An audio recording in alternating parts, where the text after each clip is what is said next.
જય શ્રી કૃષ્ણ સત્સંગ રસિકો, આપણી ચેનલ સત્સંગની મોજમાં આપ સૌનું હાર્દિક સ્વાગત છે।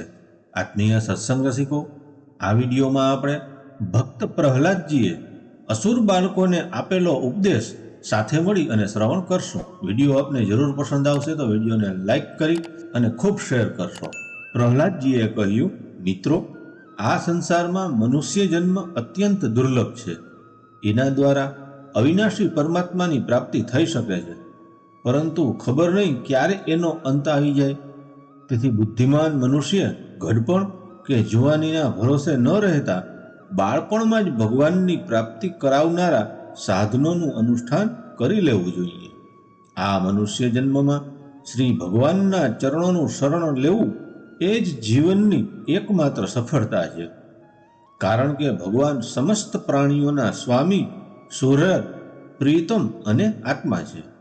ભાઈઓ, ઇન્દ્રિયો વડે જે સુખ ભોગવવામાં આવે છે તે તો જીવ ભલેને ગમે તે યોનિમાં હોય, પ્રારબ્ધ અનુસાર સર્વત્ર એ જ રીતે મળતું રહે છે કે જેમ કશો પ્રયત્ન કર્યા વિના નિવારણ કરવા છતાં પણ દુઃખ મળે છે। તેથી સાંસારિક સુખ મેળવવાના ઉદ્દેશ્યથી પ્રયત્ન કરવાની કોઈ જરૂર નથી, કારણ કે જાતે જ મળી રહેતી વસ્તુ મેળવવા માટે પરિશ્રમ કરવો એ આયુષ્ય અને શક્તિને વ્યર્થ ગુમાવવા બરાબર છે। જેઓ એનામાં અટવાઈ જાય છે તેમને પરમ કલ્યાણ સ્વરૂપ ભગવાનના ચરણ કમળોની પ્રાપ્તિ થતી નથી। આપણા માથે અનેક પ્રકારના ભય સવાર હોય છે, તેથી આ શરીર કે જે ભગવાનની પ્રાપ્તિ કરવાને પર્યાપ્ત છે તે જ્યાં સુધી રોગગ્રસ્ત અને શોકગ્રસ્ત થઈને મૃત્યુના મુખમાં ચાલ્યું ન જાય ત્યાં સુધીમાં બુદ્ધિમાન મનુષ્ય પોતાના કલ્યાણ માટે પ્રયત્ન કરી લેવો જોઈએ। મનુષ્યનું આયુષ્ય સંપૂર્ણ 100 વર્ષનું છે।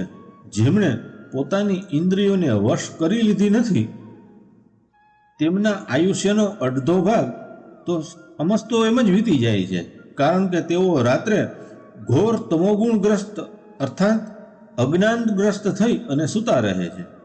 બાળપણમાં તેમને પોતાના હિત અહિતનું જ્ઞાન રહેતું નથી। થોડાક મોટા થતાં કૌમાર્ય અવસ્થામાં તેઓ રમતગમતમાં જોડાઈ જાય છે।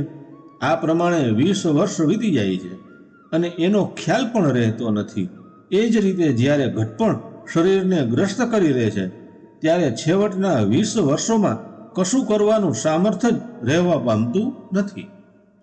રહી ગયું વચ્ચેનું કંઈ થોડું ઘણું આયુષ્ય એમાં ક્યારેય પૂરી ન થતી મોટી મોટી કામનાઓ છે, બળપૂર્વક પકડી રાખનારો મોહ છે અને ઘરબારની તે આસક્તિ છે કે જેનાથી જીવ એટલો અટવાઈ જાય છે કે તેને કર્તવ્ય અકર્તવ્યનું કશું જ્ઞાન જ રહેતું નથી। આ પ્રમાણે શેષ આયુષ્ય પણ વીતી જાય છે। હે દૈત્ય બાળકો, જેની ઇન્દ્રિયો વશમાં નથી એવો કયો મનુષ્ય હશે કે જે ઘર ગૃહસ્થીમાં આસક્ત અને માયા મમતાના મજબૂત ફંદામાં ફસાયેલા સ્વયં પોતાને એનામાંથી છોડાવવાનો પ્રયત્ન કરશે? ચોર, સેવકો તેમજ વેપારીઓ પોતાના અત્યંત પ્રિય પ્રાણને પણ વડમાં મૂકી અને જે ધનનો સંગ્રહ કરે છે અને તેથી જે પોતાના પ્રાણ કરતાંય વધુ પ્રિય લાગે છે તે ધનની લાલસાને ભલા કોણ ત્યજી શકે છે? જે મનુષ્ય પોતાની પ્રિયતમા પત્નીના એકાંત સહવાસ પર, તેની પ્રેમસભર વાતો અને મીઠી લાગતી સલાહ પર પોતાને ન્યોછાવર કરી ચૂક્યો છે, ભાઈબંધુઓ અને મિત્રોના સ્નેહના બંધનમાં બંધાઈ ચૂક્યો છે અને નાના નાના ભૂલકાઓની કાલી ઘેલી મધુર બોલી પર અનુરક્ત થઈ ચૂક્યો છે, તે ભલા આ બધાને કેવી રીતે છોડી શકે? જે મનુષ્ય સાસરે ગયેલી પોતાની પુત્રીઓની, પુત્રો તથા ભાઈ બહેનોની તેમજ દિનહીન અવસ્થાને પામેલા માતા પિતાની, ઘણી બધી સુંદર સુંદર કિંમતી વસ્તુઓથી સજેલા ઘરોની, કુળ પરંપરાગત આજીવિકાના સાધનોની અને પશુઓ તથા નોકર ચાકરોની નિરંતર યાદમાં જ રમમાણ બની ગયો છે, તે ભલા આ બધાને કેવી રીતે છોડી શકે? જે જનનેન્દ્રિય અને રસનેન્દ્રિય ના સુખોને જ સર્વસ્વ માની બેઠો છે, જેની ભોગવાસનાઓ ક્યારેય તૃપ્ત નથી થતી, જે લોભને લીધે ઉપરા ઉપરી કર્મો કરતો રહીને રેશમના કીડાની જેમ પોતાને વધુ ને વધુ કઠોર બંધનમાં બાંધતો રહે છે, અને જેના મોહની કોઈ સીમા નથી તે મનુષ્ય તે બધાથી કેવી રીતે વિરક્ત થઈ શકે અને તે બધાનો ત્યાગ કેવી રીતે કરી શકે? આ મારો પરિવાર છે એવા ભાવથી એનામાં તે એટલો ડૂબી જાય છે કે એના પાલન પોષણ માટે પોતાનું અમૂલ્ય આયુષ્ય ગુમાવી બેસે છે, અને તેને તેનો પણ ખ્યાલ રહેતો નથી કે મારા જીવનનું વાસ્તવિક ઉદ્દેશ્ય નષ્ટ થઈ રહ્યું છે. અરે આવા પ્રમાદની પણ કોઈ હદ છે? જો આ બધા કામોમાં કશુંક સુખ મળે તો પણ બરાબર છે, પરંતુ અહીં તો તે જ્યાં જ્યાં જાય છે ત્યાં ત્યાં દૈવિક અને ભૌતિકતા તેના હૈયાને બાળતા જ રહે છે, અને તેમ છતાંય તેનામાં વૈરાગ્યનો ઉદય થતો નથી. આ તે કેવી વિડંબના! કુટુંબની મમતાના ચક્કરમાં ફસાઈને એ એટલો ગાફેલ થઈ જાય છે, તથા તેનું મન ધનના ચિંતનમાં હંમેશા એટલું તલ્લીન રહે છે કે બીજાઓનું ધન ચોરવાના લૌકિક પરલૌકિક દોષોને જાણતો હોવા છતાં પણ કામનાઓને વશ નહીં કરી શકવાને કારણે ઇન્દ્રિયના ભોગની લાલસાથી ચોરી કરી જ બેસે છે. ભાઈઓ, જે મનુષ્ય આ પ્રમાણે પોતાના કુટુંબીજનોના ભરણ પોષણમાં જ વ્યસ્ત રહે છે, ક્યારેય ભગવાનનું ભજન કરતો નથી, તે વિદ્વાન હોય તો પણ તેને પરમાત્માની પ્રાપ્તિ થતી નથી. કારણ કે પોતાના પરાયાનો ભેદભાવ રહેવાને કારણે તેને પણ અજ્ઞાનીઓના જેવી તમઃપ્રધાન ગતિ પ્રાપ્ત થાય છે. જે કામિનીઓના મનોરંજનનું સાધન એમનો ક્રીડામૃગ બની રહેલો છે, અને જેણે પોતાના પગોમાં સંતાનોની બેડી બાંધી લીધેલી છે, તે બિચારો દિનહીન ભલેને તે કોઈ પણ હોય અને ક્યાંય પણ હોય, કોઈ પણ રીતે પોતાનો ઉદ્ધાર નથી કરી શકતો. માટે ભાઈઓ, તમે વિષયાસક્ત દૈત્યનો સંગ દૂરથી જ છોડી દો અને આદિદેવ ભગવાન શ્રી નારાયણનું શરણ લઈ લો, કારણ કે જેમણે સંસારની આસક્તિ છોડી દીધી છે તેવા મહાત્માઓ માટે તેઓ જ પરમ પ્રિયતમ અને પરમ ગતિ છે. હે મિત્રો, ભગવાનને પ્રસન્ન કરવા માટે કોઈ જાજો પરિશ્રમ કે પ્રયત્ન નથી કરવો પડતો, કારણ કે તેઓ સમસ્ત પ્રાણીઓના આત્મા છે અને સર્વત્ર સૌની સત્તા અસ્તિત્વ રૂપે સ્વયંસિદ્ધ વસ્તુ છે.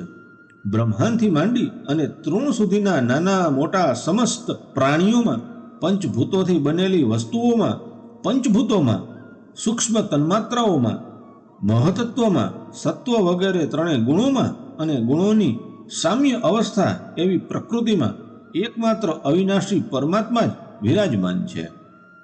તેઓ જ સમસ્ત સૌંદર્ય, માધુર્ય અને ઐશ્વર્યોની ખાણ છે. તેઓ જ અંતર્યામી દ્રષ્ટા રૂપે છે, અને તેઓ જ દૃશ્ય જગત રૂપે પણ વિદ્યમાન છે. તેઓ સર્વથા અનિર્વચનીય અને વિકલ્પ રહિત હોવા છતાં પણ દ્રષ્ટા અને દ્રશ્ય રૂપે, વ્યાપ્ય અને વ્યાપક રૂપે તેમનું વર્ણન કરવામાં આવે છે. વાસ્તવમાં તો તેઓ એક રસ રૂપે સદા વિદ્યમાન છે. તેનામાં આ બધાઓ વિકલ્પરૂપી ભેદ બિલકુલ નથી. તેઓ કેવળ અનુભૂતિ સ્વરૂપ, આનંદ સ્વરૂપ એકમાત્ર પરમેશ્વર જ છે. ગુણમયી સૃષ્ટિનું સર્જન કરનારી માયા વડે જ એમનું ઐશ્વર્ય ઢંકાયેલું રહે છે. તે માયાનું નિવારણ થઈ જતાં જ તેમના દર્શન થઈ જાય છે. તેથી તમે બધા પોતાના દૈત્યપણાનો, આસુરી સંપદાનો ત્યાગ કરીને સમસ્ત પ્રાણીઓ પર દયા કરો, પ્રેમથી તેમનું હિત કરો. એનાથી જ ભગવાન પ્રસન્ન થાય છે. આદિનારાયણ અનંત ભગવાન પ્રસન્ન થાય તો એવી કઈ વસ્તુ હોઈ શકે કે જે ન મળે? લોક અને પરલોક માટે જે ધર્મ, અર્થ, કામની આવશ્યકતા બતાવવામાં આવી છે એ તો ગુણોના પરિણામે અનાયાસ આપોઆપ જ મળવાના છે. આપણે જો શ્રી ભગવાનના ચરણામૃતનું સેવન કરવામાં પરોવાયા છીએ અને તેમના ગુણો કીર્તન કરવા લાગ્યા છીએ તો પછી આપણને મોક્ષની શી જરૂર છે? આમ તો શાસ્ત્રોમાં ધર્મ, અર્થ અને કામ એ ત્રણેય પુરુષાર્થોનું પણ વર્ણન થયેલું છે. આત્મવિદ્યા, કર્મકાંડ, ન્યાય, તર્કશાસ્ત્ર, દંડનીતિ અને જીવિકાના વિવિધ સાધનો, આ બધાય વિષયો વેદોમાં પ્રતિપાદિત થયા છે. પરંતુ જો આ બધા પોતાના પરમ હિતેશી પરમ પુરુષ ભગવાન શ્રી હરિને આત્મસમર્પણ કરવામાં સહાયક થાય તો જ હું તેમને સત્ય અને સાર્થક માનું. નહીતર તો આ બધા જ સાધનો નિરર્થક છે. આ નિર્મળ જ્ઞાન જે મેં તમને જણાવ્યું છે તે ઘણું દુર્લભ છે. આ જ્ઞાનનો અગાઉ નરનારાયણ દેવે નારદજીને ઉપદેશ કર્યો હતો અને આ જ્ઞાન તે બધા લોકોને મળી શકે છે કે જેમણે પોતાના શરીરને ભગવાનના અનન્ય પ્રેમી અને અકિંચન ભક્તોના ચરણ કમળોની રજથી નવડાવી દીધું છે.